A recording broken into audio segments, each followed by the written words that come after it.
So you think you know what's real and you think you know what's fake.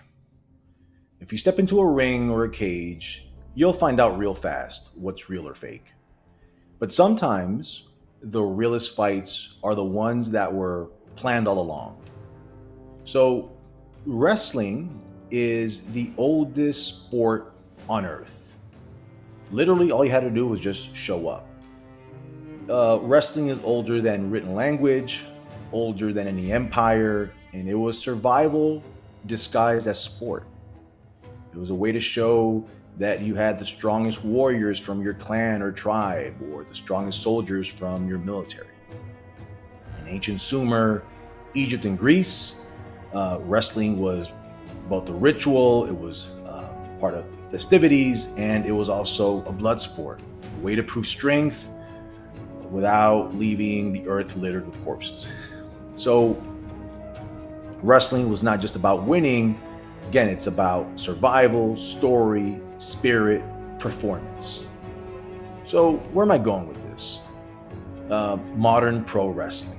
So, modern pro wrestling in the 18 and 1900s, wrestling exploded across carnivals and fight halls all over Europe and the Americas. Some matches were what they call shoots.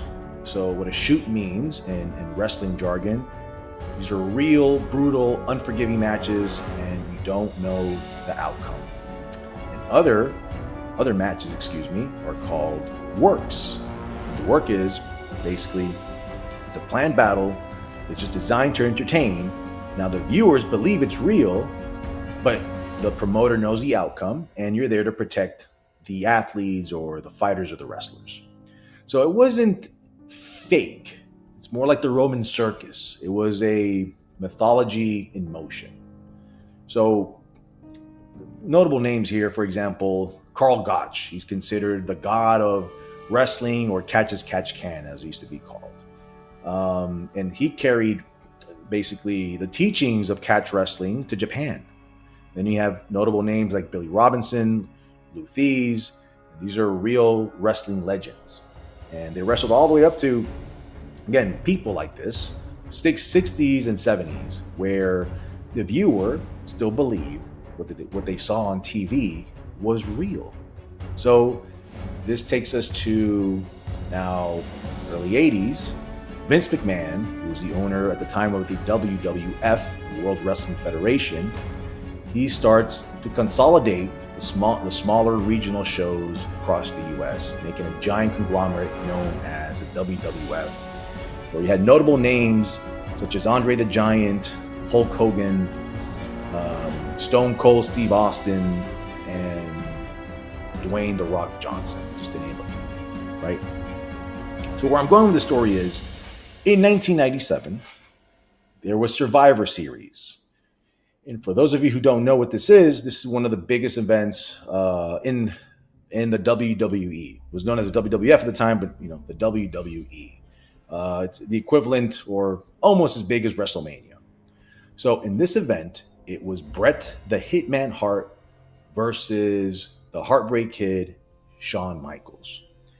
And to add context to this story, this was supposed to be Bret Hart's final match in the organization before moving to another organization known as WCW, which was owned by Ted Turner. Now, the idea was that since Bret's leaving to another organization, he can't take the belt or the title, if you will. So he's got to give what they call in the industry a bump, right? The bump to Shawn Michaels. The bump, what that means in wrestling terms, is basically passing on the torch, right? You're giving the guy a bump, you're giving him a ladder so he could be the star of the show. So Shawn Michaels was what the industry calls the baby face, or the hero, the good guy. Bret Hart was also a good guy. So again, this adds to the conflict, if you will, right? So the problem with this match was that this final match was taking place in Montreal, Canada. So for you guys who don't know, Bret Hart is highly nationalistic, and this final match is going to be in Canada, where he's from, in his hometown. So Bret Hart did not want to give the belt away per se to Shawn Michaels. He wanted to do it a different way. But as the saying goes, the show must go on. So during the match, unknown to Bret Hart, Vince McMahon calls for the bell fast, betraying Bret Hart live on TV. So essentially, Bret Hart loses the match without him knowing he lost the match. And Bret Hart goes apeshit on national television. He actually even spits on Vince McMahon. And at this point, the viewer does not know if this is a work or a shoot, if this is real life or reality TV or what's going on. Was it a real betrayal, or was it the greatest work in wrestling history? Till today, I am not sure personally if this was a work or if this was a shoot. But in wrestling, just like in life, sometimes the greatest stories are the ones you're never fully aware of. So this takes us now into the world of MMA, or mixed martial arts, which is the same side of two coins with wrestling. So mixed martial arts, or MMA, grew out of complete chaos. Grew out of catch as catch can and other forms of martial arts. So in the early UFCs, there was no gloves, there was no rules, no weight class, literally no mercy. Until the Gracie family stepped in and they changed everything. So the Gracie family was a notable family out of Brazil, who perfected the art of jiu-jitsu, which is later known as Brazilian jiu-jitsu. So they decided to send one of their family members to the first UFC ever. Now, Royce Gracie. Royce Gracie, he wasn't the biggest guy, he wasn't the fastest, he was actually the most unimposing, but he carried a weapon that no one understood, and that was the art that his family has perfected for years, known as Brazilian Jiu-Jitsu. And he choked out giants and he humbled titans. And he didn't do it with brute force. It was evolutionary war, a new way of fighting. So to give you an example, for those of you who live in Florida, you're going to perfectly understand this. Think about the Everglades. So for millions of years, the alligators ruled. Then you had the caimans and the panthers and the giant birds.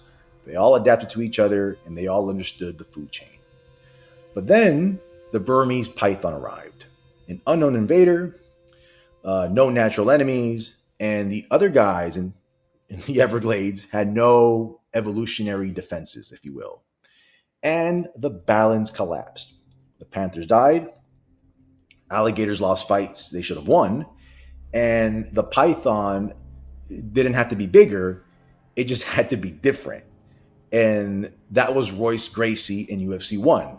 The boxers, the wrestlers, the street fighters, the tough men, they were alligators. But Royce Gracie was the python. And he employed alien techniques that they didn't involve to survive. So again, to drive the point home here, imagine when the first tribes crossed the Siberian land bridge into the Americas. They brought fire, tools, team strategy. The mammoths, the mastodons, the saber-toothed tigers, they had size, they had power, but they didn't know how to survive a weaponized mind. And the results of that was real extinction. Not because the first humans were stronger, because they played a different game. Okay? So let's go back to the correlation between pro wrestling and MMA. So unlike soccer, basketball, boxing, MMA has no competitive architecture, right? These other sports, they're played in middle school, high school, colleges. They're played for the love of the sport. There is constant competition to see who's the best, right? Now, MMA, there's no true league system. There's no global amateur, to pro architecture, if you will. The rankings, often political, and the promoters play kingmakers. Now, what do I mean by kingmakers? Let me give you an example. This is where the lines get blurry. Remember when I mentioned the difference between a work and a shoot? Meaning a shoot is a real fight that you do not know the outcome, or the promoter does not know the outcome, as opposed to a work where the promoter and the fighters know who's going to win that fight. Well, in mixed martial arts, where the lines get blurred is, let's say you have a match coming up and one fighter has been training for 3 months and they give the call to another fighter, his opponent, 2 weeks before the fight. Hey, you tell him, for example, can you make weight, drop 20 pounds, and make it on this date to fight, this guy. So, in essence, they're playing the odds, if you will, putting in favor of the guy who's been training more. Now, there's always upsets, but again, that's one way of many ways that promoters play kingmakers. So, in essence, it's still the Wild West, just with blood, lights, and billion-dollar paydays. But very much just like pro wrestling, there's key names that we've all heard of that have risen to legendary status. For example, I mentioned Royce Gracie. Again, legendary status in MMA. Josh Barnett, who represents Catch as Catch Can Wrestling. Kazushi Sakuraba. So if you think the Gracies were badass, this guy's nickname was the Gracie Hunter, right? And again, these legends trace all the way back to Karl Gotch, whose spirits echo in Japanese MMA and in the early Pride days, which is one of the most notorious organizations in MMA of all time. So, the lines between real and fake isn't where you think it is. It actually never was. Because combat sports, like life, are a mix of truth, lies, survival, and most importantly, storytelling. Sometimes the realest war is the one you never see coming. So I hope you guys enjoyed. And remember to always lift more, eat more, rest more, love more, and hate less. Have a great day.